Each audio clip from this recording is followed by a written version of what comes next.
Berwataklah seperti api yang membakar apapun yang dilaluinya, yang berarti adil tanpa pandang bulu.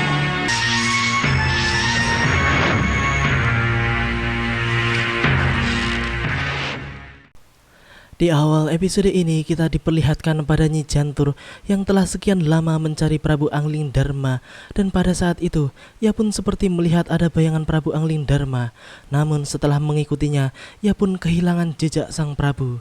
Namun Nyi Jantur pun sangat yakin bahwa yang dilihatnya barusan adalah Prabu Angling Darma, dan dirinya pun mengetahui bahwa Prabu Angling Darma pasti masih berada di sekitar tempat tersebut. Setelah mencari-cari, akhirnya Nyi Jantur pun melihat ada sebuah gua yang dikelilingi oleh semak belukar. Dirinya pun yakin bahwa di dalam gua tersebutlah sang Prabu berada. Nyi Jantur pun kemudian cepat-cepat menuju gua tersebut. Akan tetapi ketika ia hendak memasuki gua tersebut, ia pun melihat ada selimut kabut kekuatan yang melindungi pintu gua tersebut. Dan kemudian tiba-tiba saja muncullah roh Mpu Masyura di hadapan Nyi Jantur. Ia pun memberitahukan kepada Nyi Jantur bahwa sebenarnya ialah yang membuat kabut tersebut yang bertujuan untuk melindungi Prabu Angling Darma yang sedang bertapa dan akan menerima wangsit Wahyu Mahkota Rama. Setelah menjelaskan tentang apa yang akan dilakukan oleh Prabu Angling Darma, kemudian Mpu Masyura pun memerintahkan kepada Nyi Jantur untuk menjaga gua tersebut sampai Prabu Angling Darma menyelesaikan tapanya. Sang Prabu, Nyi Jantur mau menghadap Sang Prabu. Hah? Kabut? Siapa yang bikin kabut ini, ha? Aku, Nyi Jantur. Kakang Mahasura. Kenapa Kakang menghalangi aku masuk ke gua itu? Karena anak Prabu sedang bertapa. Hah? Apalagi yang kurang dari Sang Prabu? Wahyu Mahkota Rama. Hah? Wahyu Mahkota Rama? Wahyu Mahkota Rama sangat diperlukan. Apalagi kalau raja itu akan jadi cikal bakal yang akan menurunkan raja-raja Jawa. Oh, begitu. Malam itu, Nyi Jantur pun dengan setia masih melaksanakan tugasnya untuk menjaga pintu gua tersebut. Ketika lewat tengah malam, jasad halus Prabu Angling Darma pun terlihat terbang ke suatu tempat yang begitu indah, seperti istana di atas langit. Ia pun kemudian melanjutkan tapanya di tempat tersebut, yang kemudian ada sebuah cahaya yang datang ke tempat tersebut. Kemudian melalui cahaya tersebut pun terdengar suara yang memberitahukan bahwa Wahyu Mahkota Rama sebenarnya adalah sebuah pitutur. Pitutur yang diharapkan untuk menjadi pegangan oleh seorang raja. Pitutur yang dimaksudkan adalah bukan berupa dari sebuah kitab atau prasasti, namun adalah sebuah wejangan yang harus disampaikan langsung dan ditanamkan di dalam hati. Angling Darma, Wahyu Mahkota Rama sebenarnya adalah sebuah pitutur. Pitutur yang diharapkan menjadi pegangan seorang raja. Pitutur ini tidak berwujud kitab, tidak berupa prasasti, tetapi merupakan wejangan yang harus dicamkan, ditanam dalam hati dan pada saatnya yang Isi dari Wahyu Mahkota Rama tersebut adalah bahwa seorang raja akan menjadi sempurna apabila raja tersebut memiliki 9 watak, yaitu yang pertama, berwataklah kamu seperti matahari sebagai sumber terang, pemberi kehidupan bagi manusia. Yang kedua adalah bumi. Berwataklah kamu seperti bumi yang selalu memberi dengan ikhlas tanpa mengharap imbalan apapun. Yang ketiga adalah bulan. Berwataklah kamu seperti bulan yang selalu teduh menyejukkan serta selalu memberi ketenangan dan kedamaian. Yang keempat adalah bintang. Berwataklah kamu seperti bintang yang mampu menjadi petunjuk arah ketika kompas sebagai pedoman tidak dipercaya lagi. Yang kelima adalah langit. Berwataklah kamu seperti langit yang lapang, luas membentang. Yang keenam adalah laut. Berwataklah kamu seperti laut yang tenang karena kedalamannya. Dan yang ketujuh adalah angin. Berwataklah kamu seperti angin yang mampu menyusup ke berbagai tempat agar kamu bisa melihat dan mendengar dengan mata kepalamu sendiri tentang segala masalah yang harus kamu ketahui. Yang kedelapan adalah air. Berwataklah kamu seperti air yang selalu mengalir ke bawah dan merata. Dan yang terakhir, yang kesembilan adalah api. Berwataklah kamu seperti api yang membakar apapun yang dilaluinya. Yang berarti, sebagai pemimpin, kita harus adil tanpa pandang bulu.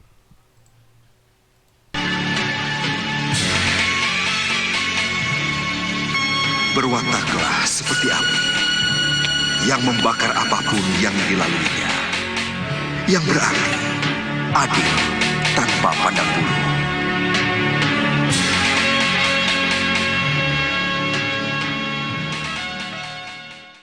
Di sisi lain, pagi itu di luar gua tempat Prabu Angling Darma menerima Wahyu Mahkota Ramanya, tampak terdengar suara gemuruh yang ternyata adalah berasal dari beberapa raksasa atau denawa yang akan masuk ke dalam gua tersebut. Nyi Jantur yang masih ketiduran dan lupa sholat subuh pun segera memberikan perlawanan ketika ia hendak disergap oleh para raksasa tersebut. Dengan tongkatnya, Nyi Jantur pun menghajar para denawa yang luar biasa kuat itu. Satu persatu mereka pun berjatuhan dibuatnya. Namun, perlawanan para denawa tersebut pun seperti tiada habisnya. Setiap Nyi Jantur berhasil menjatuhkannya, mereka pun bisa bangkit lagi dengan kekuatan yang sama. Akhirnya, Nyi Jantur pun memutuskan untuk menggunakan sihirnya guna menundukkan mereka. Setelah Nyi Jantur membaca mantra sihirnya, keajaiban pun terjadi, di mana raksasa-raksasa tersebut pun tiba-tiba berubah menjadi kecil, bahkan sangat kecil. Akhirnya, mereka pun meminta ampun kepada Nyi Jantur dan kemudian kabur dari tempat tersebut.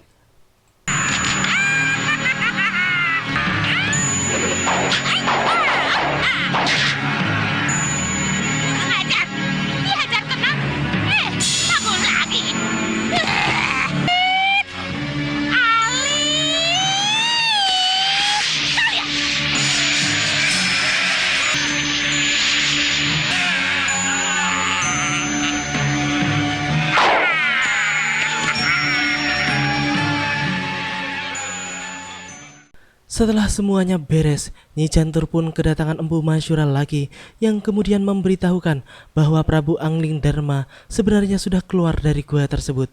Nyi Jantur pun tidak akan mengetahui kepergian sang Prabu karena Prabu Angling Darma tidak pergi melewati mulut gua tersebut, sebab semua telah diatur oleh Dewata. Empu Masyura pun memerintahkan Nyi Jantur untuk berjalan ke arah matahari terbit apabila dirinya ingin menemui sang Prabu. Anak Prabu Angling Darma sudah keluar dari gua ini. Hah? Dewa yang mengatur. Aduh. Jalanlah ke arah matahari terbenam, ya. Hah? Oh, waduh, mati aku. Sudah susah-susah sampai ngecilin raksasa segala. Oh, tidak ketemu. Ya, sudahlah.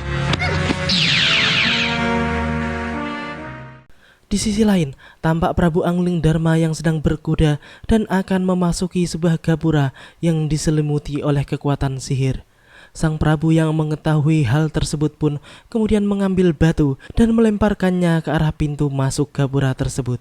Namun, ternyata Nyi Janturlah yang terkena batu tersebut karena sihir tersebut berasal dari Nyi Jantur. Setelah berbasa-basi sebentar, Nyi Jantur pun kemudian menyampaikan dua kabar penting yang dibawanya untuk diketahui sang Prabu, yaitu tentang permaisurinya yang kini sedang berada di Megapura dan juga tentang Malwapati yang akan ditimpa bencana besar. Namun, baru saja ia menyampaikan kabar tentang permaisuri Sekarwangi, sang Prabu pun langsung beranjak pergi dan segera menggebah kudanya menuju sebuah bukit yang menjadi pintu gerbang Megapura. Nyi Jantur pun kemudian menjadi sangat kesal karena sang Prabu belum mengetahui kabar kedua yang sebenarnya jauh lebih penting karena berhubungan dengan negeri Malwapati. Kalau kabar gembira, Gusti Dewi Sekarwangi yang Gusti Prabu cari sekarang ada di Megapura. Megapura? Iya, Gusti. Di istana Ratu Purasari? Iya, betul. Terima kasih. Iya. Nyai, saya akan temui dia dulu. Terima kasih. Gusti. Setelah sekian lama menggebah kudanya dengan kencang, Prabu Angling Darma pun akhirnya sampai di sebuah sendang kecil yang airnya bisa memantulkan gambar tentang Megapura. Angling Darma pun kemudian segera menuju sendang kecil tersebut. Ia pun kemudian memanggil-manggil permaisurinya yang ternyata suara sang Prabu pun sampai ke Megapura dan didengar langsung oleh Dewi Sekarwangi. Dinda Sekarwangi. Benarkah Dinda ada di situ? Dengarkan. Kanda akan menjemputmu. Kanda, cepat datang Kanda. Dinda sudah sangat rindu. Iya. Belum juga sang Prabu beranjak dari tempatnya, tiba-tiba ada seseorang yang memanggil-manggil nama sang Prabu dan meminta pertolongan. Angling Darma pun segera meninggalkan sendang tersebut dan mencari-cari sumber suara yang memanggilnya. Setelah bertemu dengan orang yang sama sekali tak dikenalnya tersebut, orang itu pun kemudian memberitahukan bahwa padepokannya telah dihancurkan oleh Raja Seberang Dasakomba yang sangat sakti. Angling Darma pun kemudian segera menuju padepokan orang tua tersebut. Apa yang terjadi? Padepokan kami, Gusti. Kenapa dengan padepokan Bopo? Raja Seberang Dasakomba mengamuk, merusak padepokan kami, membantai para cantrik dan keluarga kami, Gusti. Mari. Sementara itu, tampak sebuah padepokan yang sebentar lagi akan musnah karena serangan Raja Dasakomba dan pengikutnya yang begitu luar biasa. Prabu Angling Darma yang baru saja datang pun langsung menghajar mereka semua dengan kesaktian yang dimilikinya. Bahkan, Pati dan Senopati Dasakomba pun tumbang di tangan Prabu Angling Darma. Raja Dasakomba yang melihat semua itu pun kemudian langsung mengeluarkan pusakanya, yaitu berupa sebuah tombak yang kemudian berubah menjadi lempengan-lempengan perisai. Melihat semua itu, Angling Darma pun segera mengeluarkan panah Pasopatinya, dan dengan Pasopati, sang Prabu pun menghancurkan senjata milik Prabu Dasakomba tersebut.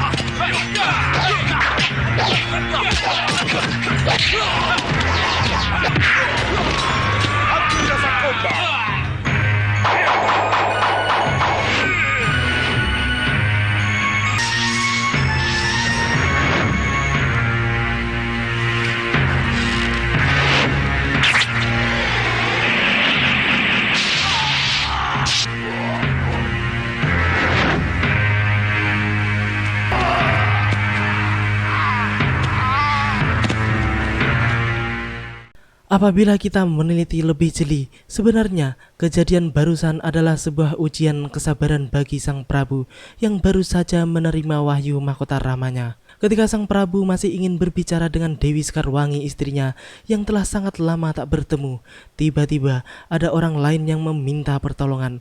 Maka, sebagai raja yang bijaksana, Prabu Angling Darma pun harus mendahulukan kepentingan orang banyak yang lebih membutuhkan uluran tangannya daripada kepentingan pribadinya terhadap sang permaisuri.